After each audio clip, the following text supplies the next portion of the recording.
Hey, how's it going, guys? Welcome back to another video. As you can see, we are in a different setting for today, and that is for a good reason. But first, if this is your first time here, my name is Ben. I'm an online entrepreneur, and here on my YouTube channel, I share with you how I run my reselling business in hopes that it'll inspire you to either start your own or earn some extra income on the side. Today we are here in my reselling room because I'm going to show you guys the various supplies that I use every day in my reselling business. I get a ton of questions asking me about the equipment I use for my photos, the equipment I use for my shipping, the equipment I use for my filming. So today I'm going to take you guys through all of that stuff. Just as a disclaimer, I am going to have affiliate links to the products I show you down in the description of this video.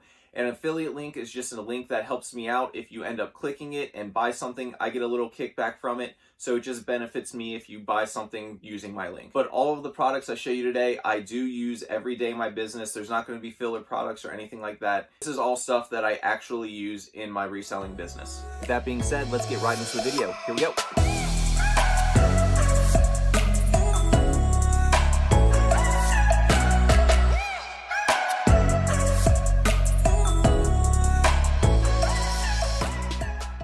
Okay, so the first item I'm going to tell you guys about is the workhorse of my shipping station. I use it every single day and it prints out hundreds of labels every single week, and that is my Famemo PM246 thermal laser printer. This little thermal printer is fantastic. It's small and compact, sleek in design, and looks great on the desk. It doesn't take up a lot of room, which is fantastic if you're limited on space, and it's very easy to use. I've only been using this printer for a little over a month now, but I absolutely love it. Before I switched over to this thermal printer, I was using a traditional inkjet printer, which is very costly when you're printing the amount of shipping labels that I do. This little printer doesn't require ink, which cuts down on cost immensely because ink is very expensive. Not only is it small, compact, and sleek, it saves me money on ink, and it's about twice as fast as my traditional inkjet printer was. The printer's super easy to use, it's very intuitive, and it's compatible with every shipping platform that I've tried, which includes eBay, Poshmark, Etsy, Amazon. Anything you can think of, I've been able to print from it just fine. This particular printer right here, the Famemo PM246, runs $179.99. However, at the time of me shooting this video, it is currently on sale for $149.99. On top of all that, I've been in contact with Famemo, and I was able to set up a promo code for you guys. If you go to their website and decide to order this, right now you can get 10% off using the promo code HUSTLE, which is a great deal because a typical inkjet printer is probably going to run you about that much anyways, and on top of that, you got to keep replacing the ink cartridges. With this, you do not. Also, when compared to their competitors in the thermal printer market, Famemo is very competitively priced. Overall, this thing just changed the way I do shipping for my business, and I have no desire to go back to doing the inkjet printing because this thing is awesome. Now, if you do end up getting a thermal printer like the Famemo that I just showed you, the only thing you'll need to replace is the paper occasionally. This is just 4x6 thermal paper. You can buy it in bulk either through Famemo's website or order it on Amazon. If you are going to stick with your traditional inkjet printer like the one I used to use, I do recommend you get these. These are half sheet sticky labels. You can see right here it peels right away from the sheet, and this just allows you to stick the label straight onto the package so you're not sitting there taping down a normal sheet of paper. And I believe they can be used on any inkjet printer that takes regular 8.5 by 11 sheets of paper. Another very important tool that I use every single day when it comes to shipping is my scale. This one right here is just a little kitchen scale I got off of Amazon for about 20 bucks, and I like it because it's small and compact and it's easy to fit on the desk. I can do the majority of my shipments, especially clothing ones, on this scale. It weighs things up to 12 pounds. If something weighs more than 12 pounds, I also have a larger heavy-duty scale downstairs in my basement that I use for Amazon shipments. However, for the majority of my stuff, everyday use, this is the one that I use. It's nothing super fancy or anything like that, but it does the job just fine. Next, I'm going to go over the supplies that I actually use when I'm shipping things out. First up is the poly bags.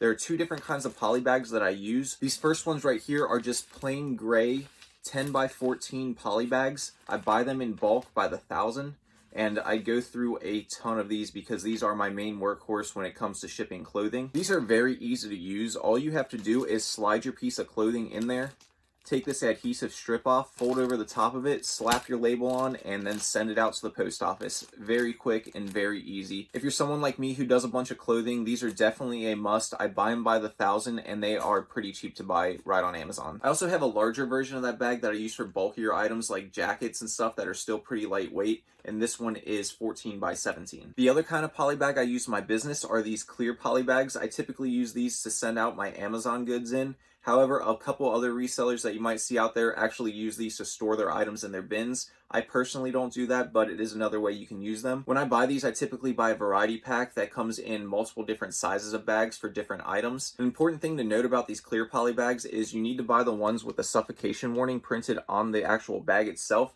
Otherwise, Amazon won't accept these in your shipment, and you'll have to pay a fee for them to rebag your items because they will not send items out to a customer unless it has that suffocation warning on the bag. The other types of envelopes that I ship small lightweight items out in are these two right here. They're just two different size bubble mailers, and I buy these in the pack of 50 or 100 at a time depending on how many I need. And typically in these I'm putting things like video games or CDs or maybe a remote or something that just needs a little more padding than a normal poly bag would provide. The next item you'll definitely need in your shipping business if you're planning on doing hard goods is bubble wrap. I buy bubble wrap in bulk from Amazon typically, and I get like 4 rolls at a time of 175 feet. If you buy individual rolls, I think they cost like $12 or something like that, but I just buy 4 at a time because I get through a lot of it. Typically, if you're buying it in bulk from Amazon, they just ship it to you in a clear bag like that and slap a label right on front and then ship it to you that way. However, it's important to note if you're trying to save money that places like Staples and Office Max regularly have sales on bubble wrap where it's like buy one, get one free.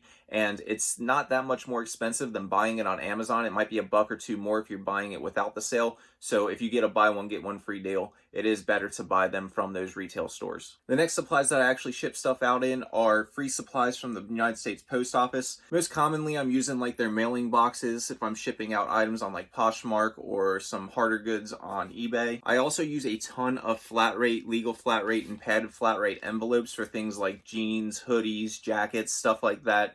And that's just to cut down costs when I'm shipping long distance because it's cheaper to ship a pair of like jeans in a flat rate envelope than it is to put them in a box and ship it to California for me. UPS has a ton of various free shipping supplies for you to use in your business. That's all you have to do is go to USPS.com, create an account, and then add stuff to your cart and they will ship it straight to your front door. And you can get these various envelopes and boxes delivered to your door in bulk, which I definitely recommend doing because you don't want to run out of a specific item. And make sure you guys order these things in advance because they do take a couple weeks to get to your house. Now, I'm not going to go into extreme detail of what I'm using each envelope and each box for. I can do that in a separate video, but in this video that would just take too much time. And just know that I do use a bunch of different USPS shipping supplies in my business. Another place I get a ton of my shipping supplies for, specifically the boxes, is from eBay's supply store. If you're selling on eBay and you pay for a store every month like I do, then you get a coupon code every quarter for free shipping supplies. Now, I typically use mine on various size boxes like these, and that's just to cut down on my costs so I'm not buying boxes on like Amazon and stuff. You can also get other stuff besides boxes from the eBay store. You can get stuff like thank you cards for your business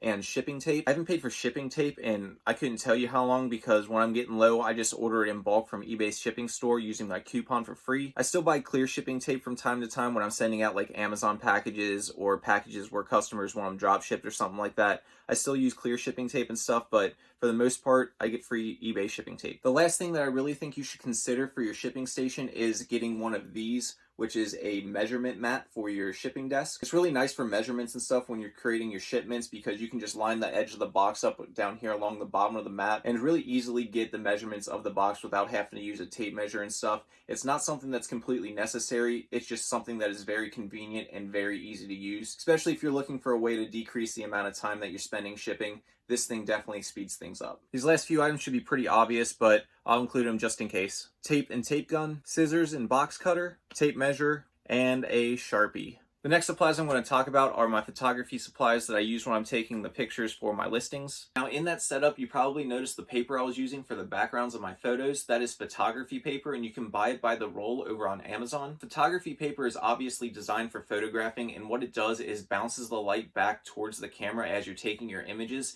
and gives you a nicer, cleaner background than what a roll of newsprint would. Now again, this isn't necessary. You can also use a roll of newsprint, no problem, especially if you're starting out, but your images are just going to look a little less clean than someone who is using photography paper. Now it's important to notice the way that I have my paper set up. It comes draping down off the wall and curves down onto the bottom table in a nice sweeping motion. That little curve basically ensures that you don't have a crease in the back of your photo where your table is meeting your wall at, which can be distracting for buyers when they're looking at your images. And here's just a little hack for you guys. If you are trying to set up a photo station like mine, that table under there is not the largest table in the world. It's too small for that photo setup that I currently have. So I'm going to show you what I did to end up extending the table length. What I did was took a Home Depot large box and just cut it down one of the corners, flattened it out on the table, and it extended the table length by about a foot on each side. Sometimes you just need to solve some of your problems in creative ways, and that's one of the ways that I solved my space problem. Now, the next things you probably noticed with that setup is that I actually have two different lights that I use when I'm photographing. One is a New Year ring light. Now the ring light I typically use for smaller objects that I need to get detailed shots on. So what I do is lower the ring light down over the object, put my camera in the middle of the ring, and it gives it a nice even light all the way around the object. And this just provides for a very nice clean looking photo. I also use that same ring light for when I'm doing indoor videos here on my YouTube channel. I'll set it up behind the camera to give a nice even lighting on my face when I'm doing these videos. You probably noticed the other light that was sitting right next to the ring light, and that is actually my diffuser light, the main workhorse of my photo station. Right now in that shot, I had the diffuser box off of the top of the light, and that's just because last night I was photographing something that I required a very hard light on, so the diffuser box wasn't needed. However, that is my main workhorse of my photography station. I set that up above my images, and it typically gives a very nice even lighting throughout the image, and it allows for some very nice and clean photographs. If you're just starting out on eBay and testing the waters, you don't need to go investing on a bunch of these lights and photo paper and stuff like that. Just get some normal newsprint and a little desk lamp, and that'll do you just fine for when you're starting out. However, if you are starting to scale your business, investing in stuff like this is something that will help improve your stores and improve sales in the long run. And the last supply you're probably wondering about when it comes to my photo setup is probably a pretty obvious one, but it's the camera. Well, I take all of my photos for all of my various platforms that I sell on right on my iPhone 10. Nothing crazy, no filters, no crazy apps or anything like that. I just use my iPhone 10 and it does a fantastic job. Now you can use a professional camera if you want. I do have a Canon DSLR that I could use. However, when it comes to convenience and stuff like that, the iPhone just takes it. It's just a lot easier to take the pictures on my phone to have for my listings. And that's just a personal choice. There's nothing wrong with taking the pictures on a professional DSLR or on a phone. It's just up to the user. You're going to get pretty similar images when it comes to product photography. It's not going to make a huge difference. Now, the only time I really shoot product photography with my DSLR is if I need to get a very nice close-up shot of a specific detail. And for that, I'll just throw on a macro lens on my DSLR, zoom in, take those few pictures, and then switch right back to my phone. Again, just like with the shipping stuff, there's a few little common supplies that I'm going to throw in here just in case you never thought about them. I have a tape measure right next to my photo station because I take measurements of all of my clothing when I go to list it, so I have a picture of the measurements in the actual listing. Lint roller to get any stray hair off of whatever you're photographing. An item that if you do a lot of clothing, you'll probably want to invest in, and that's a fabric shaver. This is just a little cheap handheld one, and it definitely helps getting all the pilling and stuff off of clothing. It makes your clothing pictures look a lot better. And lastly is a little travel steamer. I do have one in case I have an item that is very, very wrinkled. Now, I get asked a lot, do I iron and steam my clothes? Typically, I do not because it just takes up too much time between the actual process and letting it dry before I have to take the pictures. It's not worth the time for me unless it's a higher end item that will either benefit from it being steamed or it's a item that is just really, really wrinkly and I can't get a good picture of. And the last thing I'm going to go over with you guys is my storage situation here in my reselling room. As you can see behind me, there is quite a few different things going on. So I'm going to just take you guys through real quick and show you how I store and organize my items that are waiting to be sold. First, I have these black shelves right here behind me. These are heavy-duty plastic shelving units. I can fit 2 storage bins right on each shelf, and they are 4 tiers high. I think typically you can find them in the garage section of most hardware stores. However, I just order these online, and they are great. I've never had one break, and I've been using them for years. So as you can probably see behind me, there are a couple different storage things going on, and that's just from years of experimentation trying to figure out which bin is the best one for my setup. And in the end, the one that I came and landed on that I'm currently switching everything over to is these guys right here. They are clear 64-ounce Sterilite containers. Now, the first reason that I really like these totes over some of the other ones I've used is because, first off, they are clear. Unlike these two right here, those were some of my first iteration totes, and while they've held up well throughout the years, I don't like not being able to see inside of them. I prefer being able to physically look inside the bins and see where an item is if I'm going to grab it. Secondly, these new white ones have held up a ton better than some of these other brands. On some of these other bins back here, some of the lids have started to chip and crack and stuff, and they're just not holding up well. They're made of cheap plastic, and these new ones are just much more sturdy and just feel a lot better. I haven't had a problem with one crack yet, and I've been using the first set of them for about half a year now and have had no problems. And the last reason I like these ones specifically is because of the size of the containers. All of the containers that I have here, except for these blue ones, are 64 quarts. However, the width and height on them vary,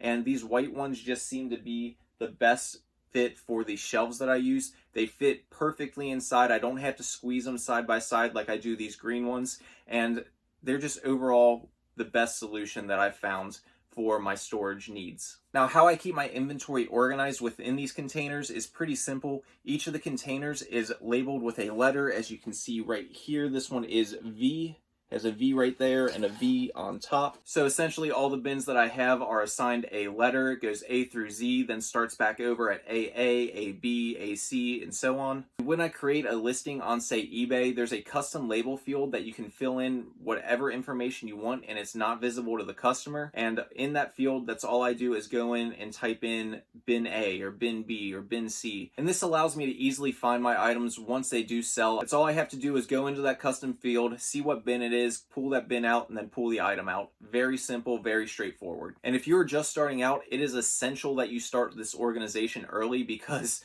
you do not want to be sorting through all of your items to find one shirt. It takes a long time, it's frustrating, and it's just overall annoying. Better to be organized right out the get-go. And that's going to do it. That's going to wrap up all the supplies that I could think of that I use on an everyday basis in my reselling business. Now, I'm sure I forgot one or two things. No big deal. I'll include it in the list that I'll have a link below. Reminder, all of the links below are affiliate links, and if you buy something, it will give me a little kickback. So I'm helping you, you're helping me. It's a win-win situation. But I hope you found this video useful. If there's something that I missed that you want me to go over, please let me know down in the comments. Or if you want me to go into more detail on any of the supplies that I talked about today, perhaps on the shipping supplies, you want me to go into more detail on the specific boxes I use for different items or something like that, let me know that in the comments below too. Otherwise, I hope you're able to take something from this video and use it in your own process. And until next time, keep on treasure hunting. Peace.